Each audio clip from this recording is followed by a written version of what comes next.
استدعاء اسلام سليماني الذي كان لا يلعب في تركيا بالماضي، اخذ اسلام سليماني الى مصر وعاد بالكاس.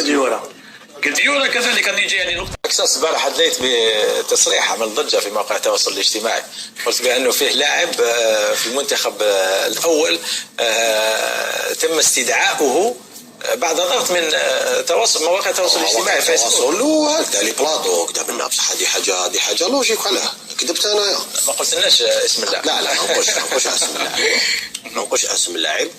وتكلمت باسكو كنا نتكلموا على اسمه، كنا نتكلموا على المنتخب 23 سنه واللاعبين كيفاش راهم يجيبوهم. قلت لهم اسمح لنا كاع لي كاتيجوري كاع في الفريق الوطني، قلت لهم ما في الفريق الف نظن باللي كانت مقابلتها كمان جابوا لاعب، جابوا لا كاين ثاني لاعبين بالك على. وهل تتفق معي بانه فيه لاعب اخر تنحى من المنتخب الوطني بضغط من الفيسبوك؟ شوف لاعب كي يتنحى، اسمعني مليح محمد، هو ينحي روحه. ما تقدرش لاعب يكون في احسن احواله في احسن فورمات تنحيه نتايا. انت واحد لاعب اللي راح يجيب لك بلوس في الفريق تاعك ويسجل لك اهداف، ما تقدرش تنحيه. سي لي روندمون ديالو هو اللي نحاه ولا كان لاعب.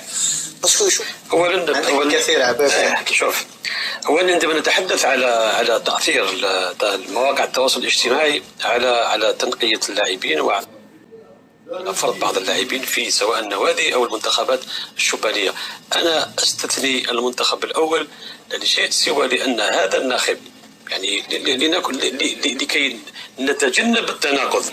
من جهه نقول بالماضي لا يستمع لاي شخص، بالماضي كل الجزائر كانت ضد استدعاء عريبي، بالماضي استدعى عريبي، بالماضي عندما ذهب الى مصر الكل والعائله الاعلاميه كانت ضد استدعاء اسلام سليماني الذي كان لا يلعب في تركيا، بالماضي اخذ اسلام سليماني الى مصر وعاد بالكاس.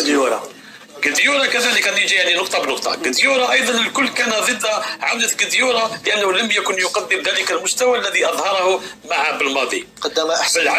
بالعمري أيضا، بالأيدي أيضا، هذا بالماضي